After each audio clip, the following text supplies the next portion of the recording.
Dobrý den, v Česku řádí velká slepičí apokalypsa. Všechno se dozvíte za chvíli.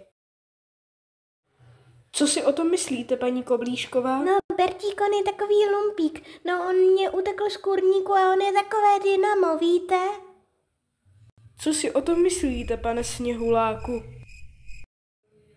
Konečně, co si o tom myslíte, generále? Je to velká bestie, musíme vyslat speciální jednotky. Toto je nahrávka té velké bestie. Díky za sledování TV Prima.